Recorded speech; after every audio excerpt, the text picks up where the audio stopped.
Olá, seja muito bem-vindo ao módulo Higiene e Segurança do Trabalho.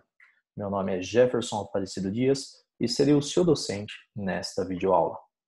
Hoje abordaremos sobre a norma regulamentadora número 10, que aborda sobre segurança em instalações e serviços com eletricidade. Então nós teremos aí os seguintes tópicos a serem abordados: introdução, objetivo, medidas de controle, exemplos de medidas de controle, segurança no projeto, segurança, montagem, construção, operação e manutenção, segurança em instalações elétricas desenergizadas, segurança em instalações elétricas energizadas, trabalho envolvendo alta tensão, habilitação, qualificação, capacitação e autorização dos trabalhadores, proteção contra incêndio e explosão, sinalização de segurança, procedimentos de trabalho, situação de emergência, disposições finais e as referências obtidas para a realização desta videoaula. Então, uma pequena introdução. A NR10, ela é uma norma regulamentadora que trata da segurança em instalações elétricas. O seu objetivo é evitar que o emprego ou o empregado seja exposto a risco de choques elétricos, de queimaduras ou de qualquer outro efeito que os serviços com eletricidade possam causar. A sua observância, ela é obrigatória, tá?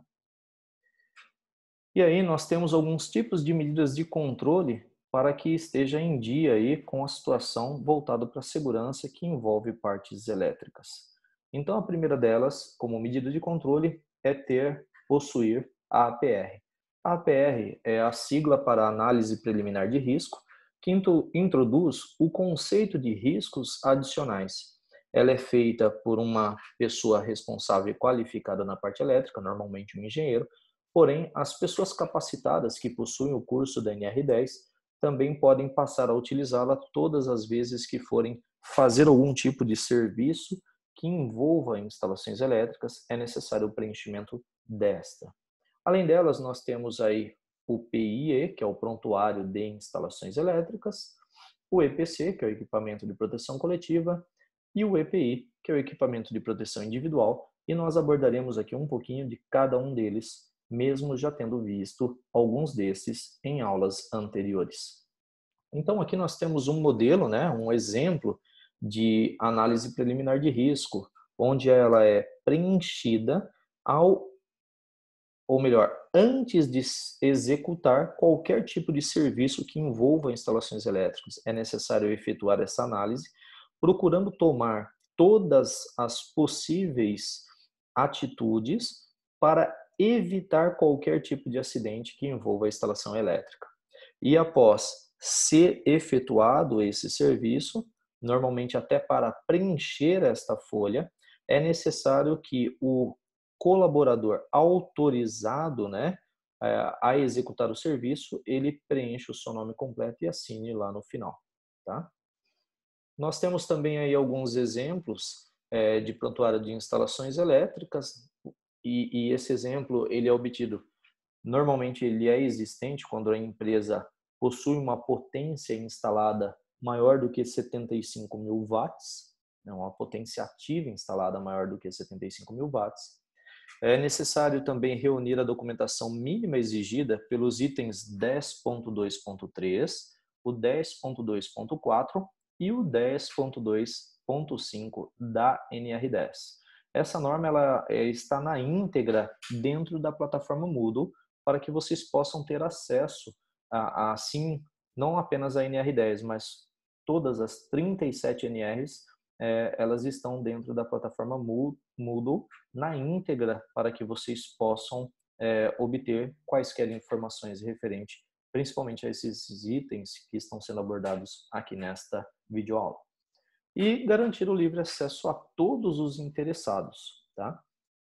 Então, nós temos aí como medidas de controle ainda laudo de termografia ou laudo termográfico, medidas de controle através de projetos elétricos, para eu saber como foi feita aí como está a instalação, contratos de energia, relatórios de calibração e afinação de equipamentos, medições e testes nas instalações e equipamentos elétricos, especificações de materiais e equipamentos, além de relatórios de manutenção preventiva em cabines e subestações.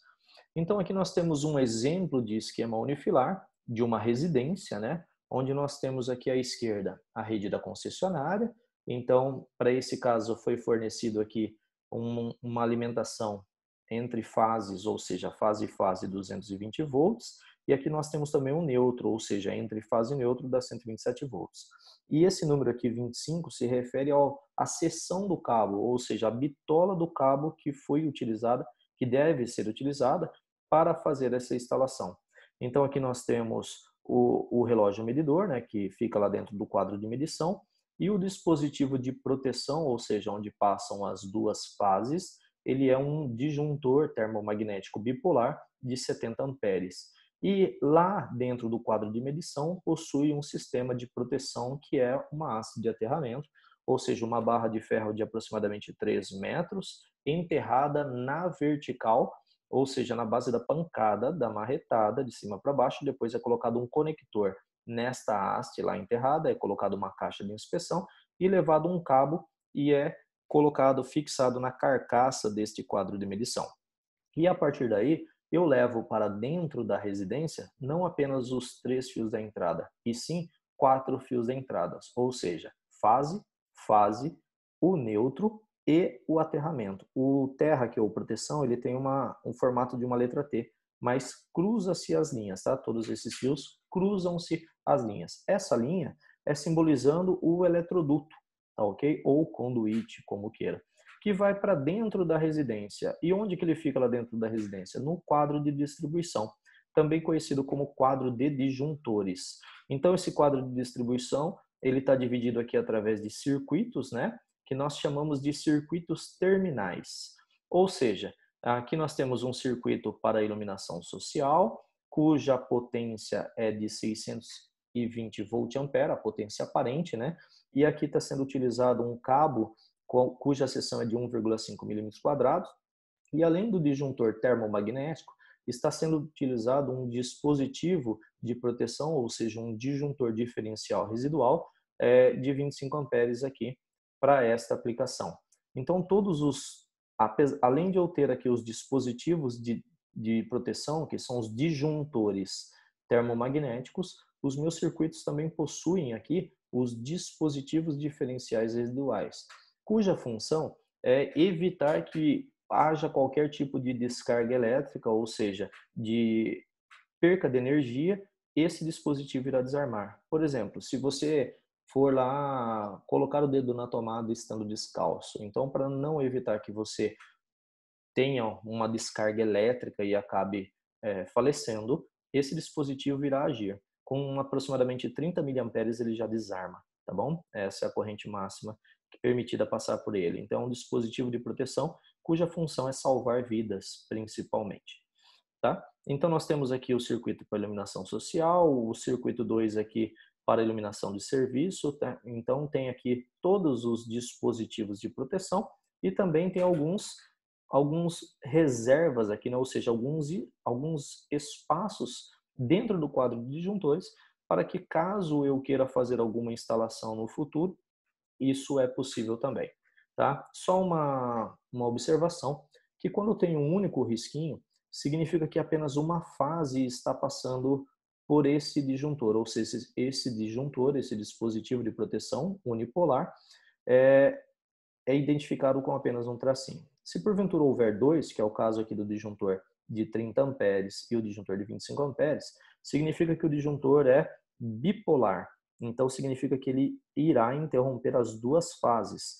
Então normalmente isso daqui é para um circuito que a gente chama de pontos de tomada de uso específico, né?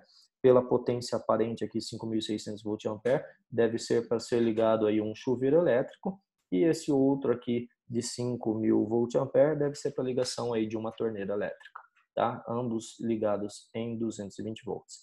Os demais dispositivos de proteção aqui são de 127 volts, ou seja, utilizando aí apenas uma única fase passando por ele, que é o dispositivo monopolar. Bom, aí nós temos um exemplo de laudo termográfico, onde, através de um equipamento especial, é possível verificar a temperatura que está tendo naquele determinado dispositivo ou componente elétrico. Então, observe aqui que a temperatura ambiente, a referência está sendo de 36 graus Celsius, porém aqui neste ponto está dando uma temperatura de 110 graus Celsius. O que significa isso ou por que está ocorrendo isso? Isso pode ocorrer por duas coisas.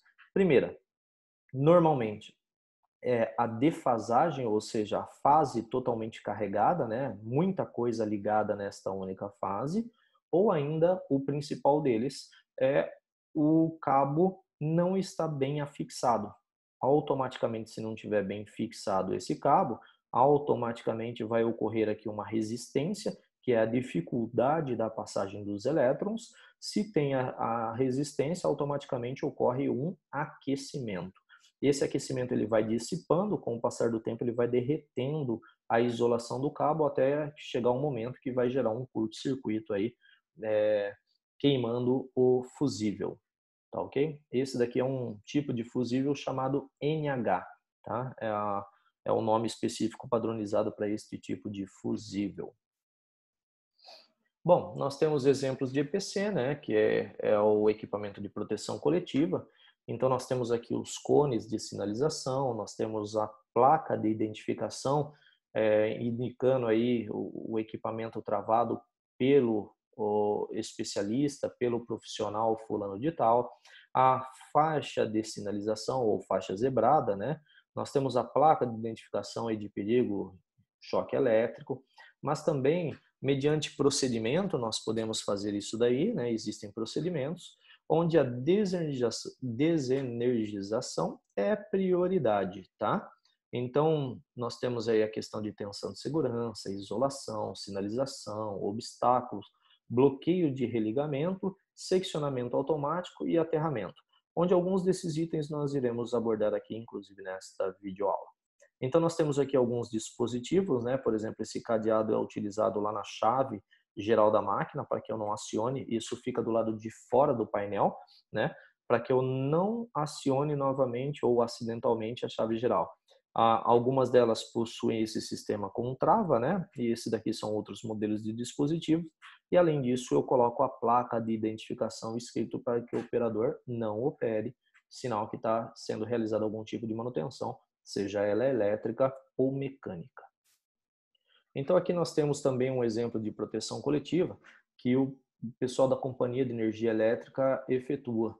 Normalmente esse tipo de rede na horizontal é uma rede de alta tensão, né? Normalmente aí 13.500 volts. Então quando é desligado eles colocam um aparelho através de um determinado bastão para verificar se realmente foi desligada a energia lá pela central. E quando foi desligado, a primeira coisa que ele faz antes de efetuar um trabalho, ele coloca as 3 fases em curto e eles colocam um cabo mesmo, literalmente jampeando as 3 fases, esse é o termo, tá?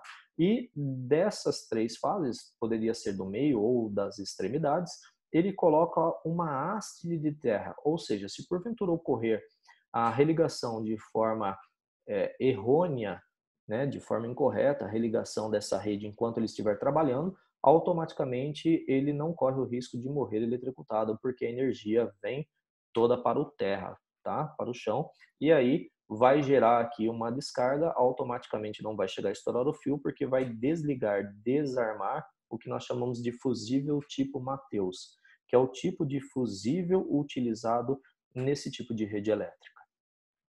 Aqui nós temos alguns exemplos de EPI, né, que já foi abordado numa aula anterior aí sobre EPIs, né, uma NR específica para isso, onde nós temos o capacete com aba, a luva de cobertura, essa luva é para eletricista, então ela é uma luva de couro e dentro dela possui também uma luva de borrachas, tá, específica para trabalhos em eletricidade, não é uma luva de borracha qualquer. Temos também o óculos de proteção, essas cores de lentes aqui, a escura normalmente para trabalhos durante o dia, local onde o sol atrapalha a visão, E aqui para trabalhos durante a noite, onde a luz do ambiente também atrapalha a visão, tá? Aqui nós temos a bota de segurança, lembrando que para trabalho com eletricidade não deve conter em hipótese nenhuma a biqueira de aço, tá bom? Porque é condutor de eletricidade. Nós temos o protetor auricular do tipo concha, né? Que parece aqui um fone de ouvido. E temos também o outro tipo de protetor auricular, que é o de inserção, também conhecido como tipo plug, né? Que existe tanto esse modelo quanto um outro que é uma espuminha que eu pressiono ela para que daí eu possa colocar ela no ouvido e aí ela vai expandindo de forma a tapar o ouvido aí.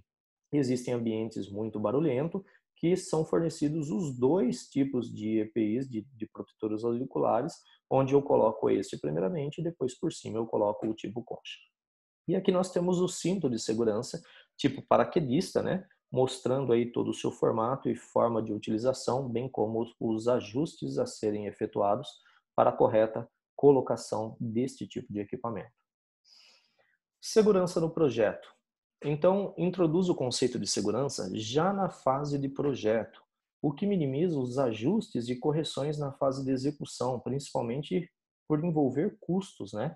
Então, esse daqui é, por exemplo, uma chave utilizado já com o sistema de segurança no projeto. Como é que funciona essa fase? Essa chave aqui, ela funciona de forma que, primeiramente, ela fica na tampa, na porta do painel, onde é ligado, energizado o painel, por exemplo, para a ligação de uma máquina. Então, agora existe essa opção, que antes não existia no mercado, tá? Que significa que, se porventura tudo que está alimentado da minha máquina está sendo enviado para o aterramento. Assim como aquela figura que foi mostrado do pessoal da Companhia de Energia Elétrica lá de colocar em curto-circuito as 3 fases e ligá-la num aterramento para que ele possa trabalhar, aqui está sendo feito desta forma para essa máquina ou dispositivo que será desenergizado para fins de trabalho, para fins de manutenção. Então, coloca-se nessa posição, então tudo que está alimentado da máquina está sendo levado para a terra, tá? Então existe o aterramento e aqui também existe um furo, né, onde eu consigo travar através de um cadeado para não ocorrer aí o perigo de ninguém ligar acidentalmente ou de forma errônea ou simplesmente porque a produção está atrasada e ele quer colocar a produção em dia, tá? Aí ela tem também a posição 0, que daí no caso está desligado, né? Então as fases RST que vem lá do quadro geral não está passando por ela, então não sai nada, aqui é o que vai para dentro da máquina, tá? E aqui é a opção ligado, então as 3 fases RST, saída U1, V1 e W1, que vai energizar o painel dessa máquina e consequentemente a máquina também. Então este é um exemplo de chave que não é, vamos dizer assim, não era encontrada no mercado e que foi criado para essa finalidade de realização de manutenção, garantindo que a máquina ou equipamento esteja literalmente desligado e desenergizado. Nós temos aí sobre segurança, montagem, construção, operação e manutenção as seguintes informações. Primeiro, as instalações elétricas devem ser construídas, montadas, operadas, reformadas, ampliadas, reparadas e inspecionadas de forma a garantir a segurança e a saúde dos trabalhadores e dos usuários. Então, sempre eu penso primeiramente em segurança, propondo sempre a garantia da saúde e segurança de todos os trabalhadores ou pessoas que irão manusear a máquina, dispositivo ou equipamento. Então aqui nós temos um exemplo, né? Eu fiz questão de colocar essa imagem, que essa imagem ela retrata algumas coisas a serem observadas. A primeira delas é a pessoa está utilizando a luva, né? Porém, não aparenta ser uma luva de borracha, mas é uma luva que protege contra a instalação elétrica, e existe esse tipo de luva. Porém, olha só, pessoal, isso daqui não é um quadro de disjuntores, né? Isso daqui é literalmente uma gambiarra. A pessoa colocou lá uma calha, tem aqui 2 trilhos tipo DIN, né? E tem um pacote de disjuntores aqui sem nenhum tipo de organização, sem nenhum tipo de profissionalismo, de ética profissional. E o detalhe, ela está com luva, está com capacete, porém, olha só, está sem o óculos de proteção. Isso é um erro grave.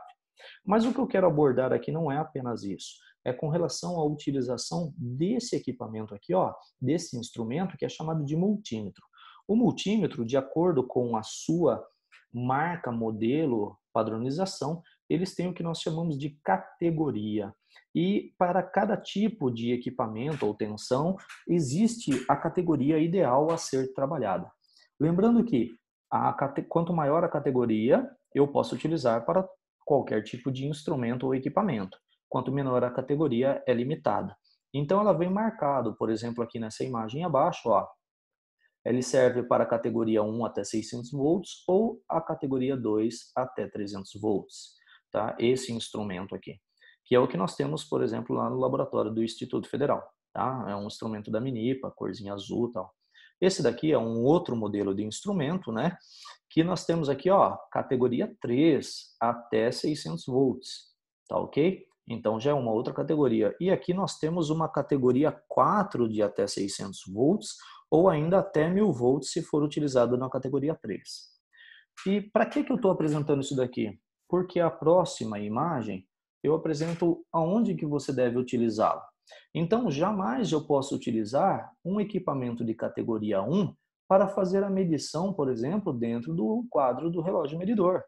Porque aquele dispositivo, aquele instrumento de medição, multímetro, não é ideal para esse tipo de aplicação, por causa da sua característica construtiva e de acordo com as normas, né? Então, eu tenho que utilizar aqui, ó, dentro de um quadro de medição, de um relógio medidor, de uma estação, de uma subestação, os instrumentos têm que ser no mínimo categoria 4, tá bom?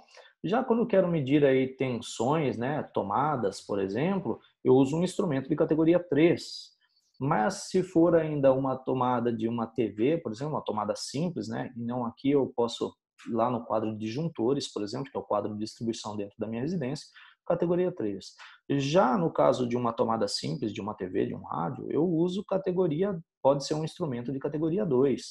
E categoria 1 para instrumentos mais simplesinhos, como rádio, aí eu utilizo esse tipo de categoria. Tá? Hoje em dia está sendo um pouco raro encontrar equipamentos, no caso instrumentos de categoria 1, mas ainda existem, que são os famosos aí xing-lings, tá? As baseadas aí da vida. Então, muito cuidado ao comprar um instrumento. Ele efetua a medição? Efetua, só que de acordo com a sua categoria, é que tem lá todas as características construtivas e graus de isolação para que você possa efetuar medições com segurança quando se trata de eletricidade, tá bom? Então, nós temos aí sobre segurança em instalações elétricas desenergizadas. Quais são esses procedimentos para desenergização? Tem sequência? Com certeza. A primeira delas é o seccionamento, ou seja, interromper a passagem da energia elétrica. Depois, o impedimento da reenergização, ou seja, trava, retira-se os fusíveis, retira-se a chave NH, se for o caso, tá bom? Eu tenho que impedir que não possa ser ligado novamente. Eu tenho que constar que existe ausência de tensão, ou seja, eu meço mesmo depois de desligada, eu tenho que efetuar a medição para ver se não tem nenhuma fuga, se não está tendo nenhuma tensão, se porventura a tensão, a energia não está vindo de um outro local, de um outro painel, tá? Aí eu instalo o sistema de aterramento temporário, né, com equipotencialização dos condutores do circuito, ou seja, eu pego lá aquelas 3 fases que saem da chave, que era U1, V1 e W1, curto-circuito elas, ou seja, junto elas e mando um fio aí que está unindo essas 3 fases de saída da chave para o aterramento. Atenção, é de saída da chave, não é de entrada da chave, porque a entrada da chave continua energizada, tá bom? Feito isso, nós temos também a proteção dos elementos energizados existentes na zona controlada, e a gente já vai ver como é que isso funciona, né? E a instalação da sinalização de impedimento de reenergização, que é o quê? A placa de sinalização lá, ó, não ligue, não energize, equipamento em manutenção, o colaborador fulano de tal da manutenção elétrica ou mecânica está trabalhando na manutenção desta máquina ou dispositivo. Então, não deve ser energizado. Tem que ter a sinalização, tá?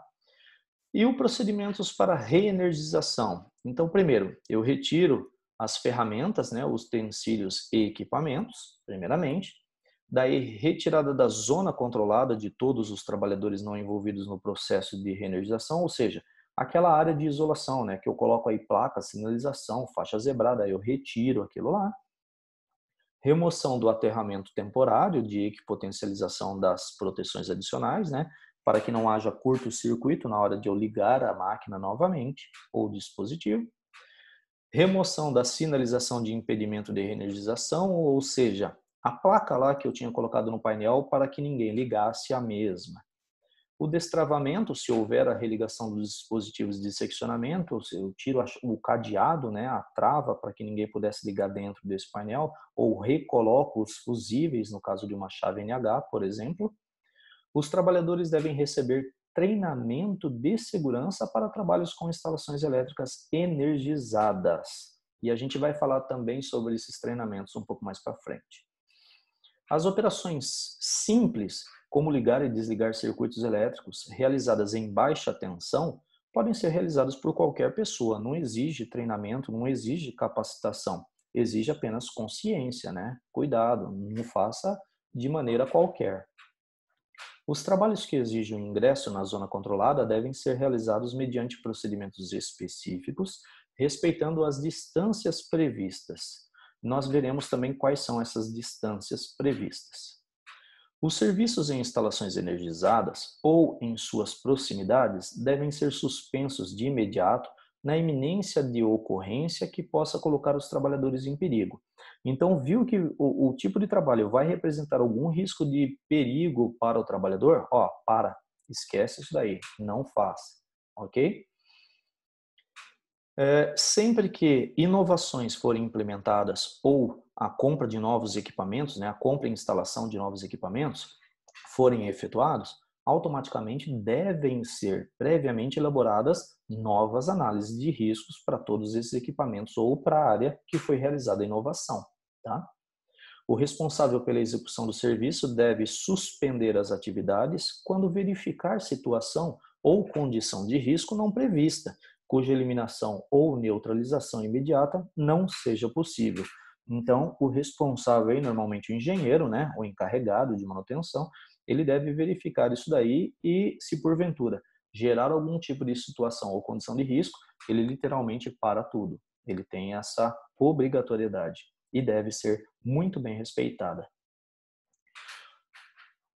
Agora vamos falar um pouquinho sobre trabalhos envolvendo alta tensão, que daí eu vou falar também daquela área de isolação, tá? O isolamento.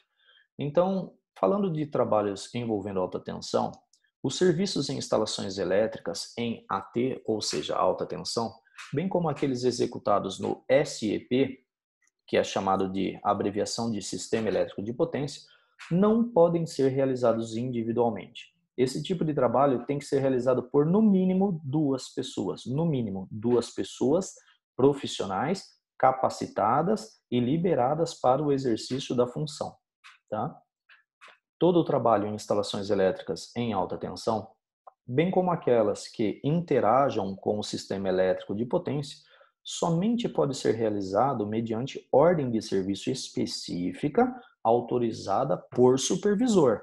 Não posso mexer com alta tensão sem autorização de um supervisor, de alguém que esteja junto no ambiente, analisando, verificando se existe o risco, tentando isolar todos esses riscos e autorizando para ser efetuado o trabalho. Antes de iniciar trabalhos em circuitos energizados em alta tensão, toda a equipe responsável pela execução do serviço deve realizar uma avaliação prévia, né, de forma a atender os princípios básicos de forma mais segura possível. Aí você faz a seguinte pergunta: existe trabalho em alta tensão com a rede energizada? Com certeza existe. Vocês podem até pesquisar vídeos na internet, é uma loucura, mas tem que ser feito o trabalho de manutenção, principalmente a preventiva, e não pode desligar a rede. É feito com o ser humano, às vezes até pendurado na rede de energia elétrica lá em alta tensão. Tá? Existe até helicópteros para colocá-los lá em cima nas torres de alta tensão, lá na fiação. Já específico, um pessoal muito bem capacitado. Os serviços em instalações elétricas em alta tensão somente podem ser realizados quando houver procedimentos específicos e detalhados. E ainda, tem que ter muito treinamento, muitas horas de capacitação e a pessoa tem que estar em dia com relação à saúde, com relação à qualidade de vida, para efetuar esses tipos de trabalhos.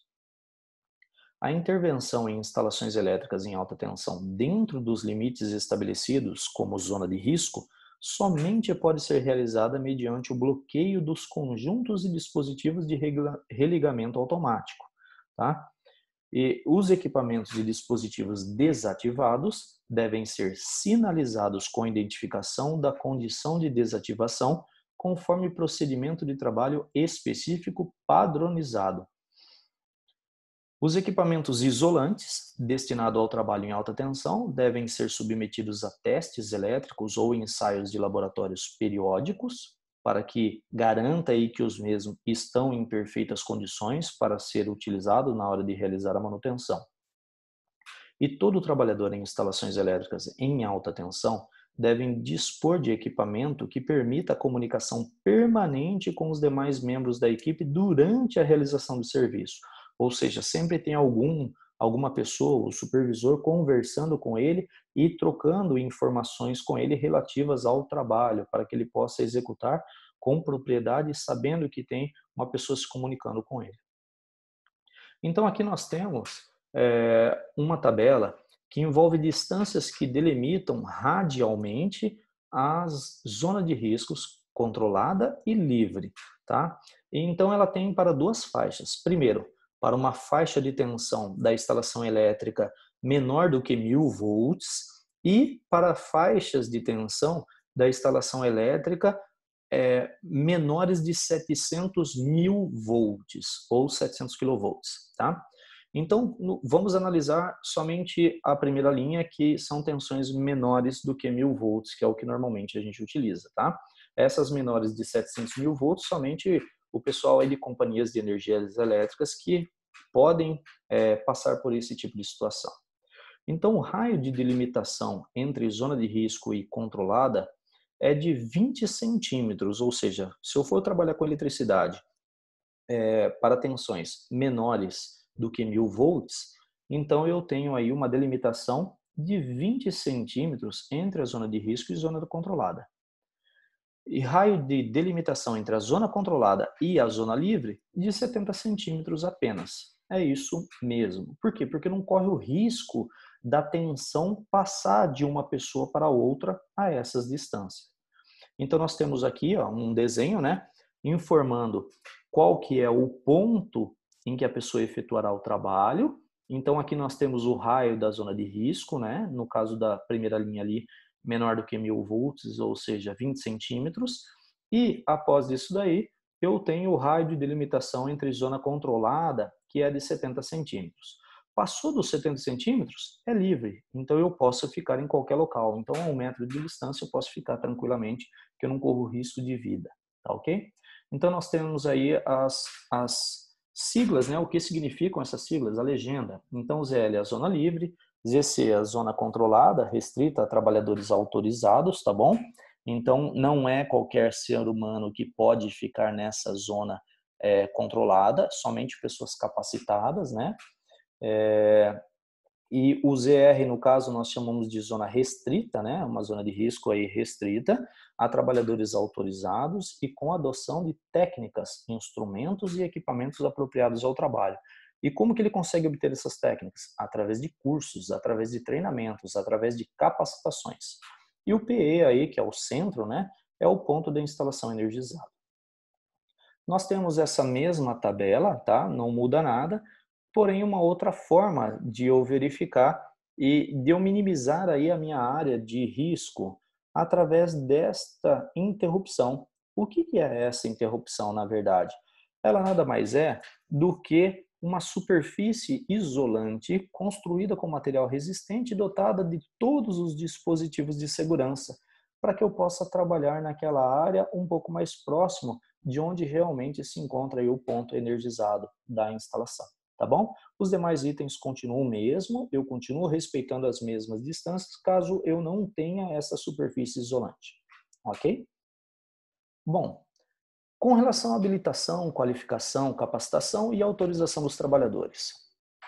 Senhores, é o seguinte, o profissional ele tem que ser literalmente capacitado e legalmente habilitado para efetuar esse tipo de trabalhos com instalações ou com equipamentos que envolvam eletricidade. E todos esses treinamentos, essas capacitações, elas possuem limites e validade, tá? Então, e onde que eu obtenho esses cursos, esses treinamentos, essas capacitações? Logo que entrou no mercado a exigência da NR10, as empresas elas estavam pagando, custeando este curso através das escolas. Então a empresa pagava. Então todo mecânico e eletricista tem que ter, por exemplo, a NR10, porque hoje em dia na maioria das empresas o eletricista anda junto com o mecânico. Então ele também tem que ter a NR10, que é o curso desta norma regulamentadora sobre trabalhos que envolvam eletricidade, tá? E a partir desse momento que a empresa bancou, né, custeou esse curso, depois de um período de tempo, elas passaram a exigir isso daí da própria pessoa. Ou seja, se você é um profissional capacitado, seja na parte elétrica ou parte mecânica, as empresas, quando elas abrem a vaga para essa determinada função, ela coloca lá como pré-requisitos a NR10. E aí, você tem que ir procurar esses cursos. Em algumas instituições de ensino é feito de forma EAD, principalmente agora com essa fase de pandemia, né? Isso cresceu bastante devido à pandemia, mas existem escolas específicas que ministram esse curso. Lembrando que esse curso ele deve ser ministrado, por exemplo, o curso da NR10, ele deve ser ministrado por um engenheiro eletricista ou engenheiro que envolve a área elétrica, né? Pode ser um engenheiro mecatrônico, um engenheiro de controle e automação, normalmente um engenheiro eletricista, e se for um engenheiro com formação elétrica, pode ser também aquele que tenha especialização em segurança do trabalho, tá? Mas se for um engenheiro de segurança do trabalho que não tem a formação de bacharel envolvendo a área elétrica, seja elétrica, mecatrônica ou controle de automação, ele não pode ministrar esse tipo de treinamento. E quando esse curso normalmente ele é de 40 horas, tá? Ele é dividido em módulos, chega a ter 10 módulos aí, 15 módulos, de acordo com o tipo de curso. E ele tem a validade, a certificação dele é de 24 meses. Após 24 meses, você tem que fazer uma reciclagem, tem que fazer um curso de reciclagem, só que daí não são as 40 horas, né? Às vezes são as 20 horas, porque você já tem uma noção, você já trabalha com isso, se caiu no esquecimento, existe uma nova abordagem, uma técnica diferente aí, tá bom? Proteção contra incêndio e explosão. Então existem medidas de proteção, né? E uma das medidas de proteção que a gente utiliza em ambientes em que porventura pode ocorrer o incêndio ou explosão é esse tipo de EPI aqui, que é literalmente uma roupa, né? Parece uma roupa de astronauta com todos os tipos de dispositivos que são capazes de proteger a vida do ser humano. Essa é a função do equipamento, tá? Proteger a vida do ser humano. Nós temos também, falando agora sobre sinalização e segurança, o item 10.10.1 da NR10, ele aborda que, nas instalações e serviços em eletricidade, deve ser adotada a sinalização adequada de segurança, de forma a atender, dentre outras, as situações a seguir. Quais são elas? Primeiro, identificação de circuitos elétricos. Letra B, travamentos e bloqueios de dispositivos e sistemas de manobra e comando. Letra C, restrições e impedimentos de acesso, principalmente que se ligue novamente esses dispositivos após serem desligados. Letra D, delimitações da área para que pessoas que não sejam autorizadas ou capacitadas possam entrar naquela área. Então isso tem que ser proibido, por isso que eu delimito a área. Letra E, sinalização de áreas de circulação, de vias públicas, de veículo e de movimentação de cargas. Então, são os cones de sinalização, as faixas zebradas que eu coloco naquele determinado local para efetuar a isolação, né? Eu isolo aquela área para que eu consiga trabalhar de uma forma segura. Letra F, sinalização de impedimento de energização, né? E aí, a letra G, identificação de equipamento ou circuito impedido, através de placas de sinalização também. Então, procedimentos de trabalho. Os serviços em instalações elétricas devem ser planejados e realizados em conformidade com procedimentos de trabalho específicos, padronizados, com descrição detalhada de cada tarefa, passo a passo, ensinados por profissional que atenda ao que estabelece o item 10.8 desta NR, que pode ser consultada lá na plataforma Moodle, tá bom? Toda a equipe deverá ter um de seus trabalhadores indicado e em condições de exercer a supervisão e condução dos trabalhos, conforme eu já havia comentado aqui nesta videoaula. Em caso de situação de emergência, existe também o procedimento de resgatar e prestar primeiros socorros a acidentados, através da reanimação cardiorrespiratória. Mas atenção, se você não sabe, não tem capacitação, não execute esse tipo de procedimento. Qual que é a sua função? Entre em contato com a equipe da brigada, com a equipe da CIPA, ou ainda através do 192, 193, que é o SAMU, o Corpo de Bombeiros. Este é o seu trabalho. Não tente fazer algo do qual você não é capacitado, porque em vez de você salvar, você pode levar a óbito, ok? Então aqui nós temos uma imagem, né, contendo treinamentos que são realizados através de cursos de capacitação, né, em que envolve aí a operação de prestar os primeiros socorros através da reanimação cardiorrespiratória, tá? São os bonecos aí. E para manusear e operar equipamentos de prevenção e combate a incêndio, né, existentes nas instalações elétricas, existem os cursos de brigadista, né? O curso de brigadista aí. Então aqui é um exemplo, né, que é uma fase do curso na qual nós utilizamos equipamentos, né, para extinguir o fogo. Inclusive nós utilizamos alguns equipamentos incorretos para comprovar na prática que aquele extintor não é propício para apagar aquele tipo de incêndio, tá bom? Então, só para vocês terem uma ideia. Quais são as responsabilidades dos trabalhadores? Então, os trabalhadores são responsáveis pelo cumprimento das disposições legais e regulamentares, pela segurança e saúde própria e dos demais trabalhadores e pela avaliação dos riscos provenientes para a execução dos serviços no sistema elétrico. Então aqui nós temos uma outra imagem, né, de um profissional utilizando aí um multímetro para verificar a alimentação aí, se está saindo ou não, né, se está tendo ou não alimentação. Observe mais uma vez que nessa imagem, apesar de ser um painel muito bonito, por sinal, na minha concepção, porém existem aí algumas falhas, né? Por exemplo, ele não precisa, né, nesse caso a utilização de luva, tudo bem, mas ele está sem o óculos de proteção. Também deve ser uma foto aí tirada fora do país, ou ainda dentro do Brasil, né? Porém a pessoa não se atentou a esse tipo de cuidado, tá bom? Pessoal, vai trabalhar com área elétrica, área mecânica, é imprescindível, tem que ter óculos de proteção. Por isso que normalmente eu exijo isso dentro da oficina, seja qual for. Eu vou trabalhar lá na oficina, na bancada de pneumática hidráulica. Meu amigo, óculos de proteção, não adianta. Eu exijo, normalmente, se eu sou o responsável pela turma, eu exijo esse tipo de utilização de EPI, tá bom? Disposições finais, pessoal, todo trabalhador, ele possui também o direito de recusa, tá? Ele não é obrigado a trabalhar, a efetuar trabalhos em locais em que ele perceba que a vida dele pode ir para o espaço. Ele tem sim o direito de recusar. Então, se foi analisado, não é porque o chefe mandou, eu preciso garantir o meu emprego. Meu amigo, você precisa garantir a sua vida. Porque você sem vida não consegue ter emprego mais nenhum, não há nem necessidade, né, se você estiver morto. Então você pode sim verificar que se existe o risco de você perder a vida ou colocar outras pessoas em risco de vida, você tem o direito de recusar para efetuar o trabalho, tá? Então, olha, se houver risco de acidente, você tem o direito de se recusar a trabalhar, tá? E você tem que justificar, claro, né, o porquê e explicar. Tá bom? Assim, as pessoas procuram aí as soluções para que o serviço possa ser efetuado. Aí eu coloquei aqui uma imagem só para uma brincadeira, né?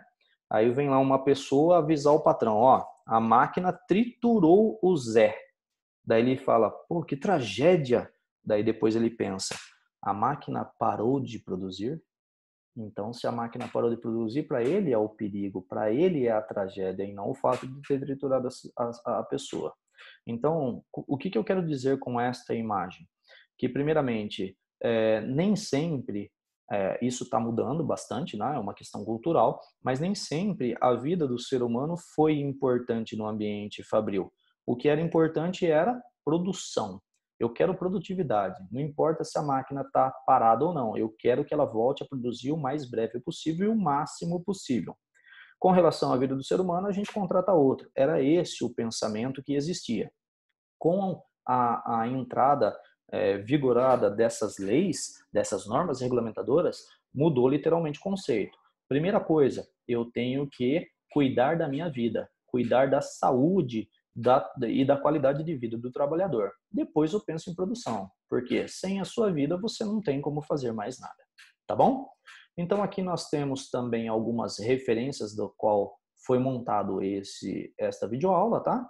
E lembrando mais uma vez que, apesar da abordagem simples e rápida desta norma regulamentadora, o curso dela é de 40 horas, tá bom? Então, é só para vocês terem uma noção básica sobre como funciona. Tudo bem? Sendo assim, muito obrigado a todos. Até a nossa próxima videoaula.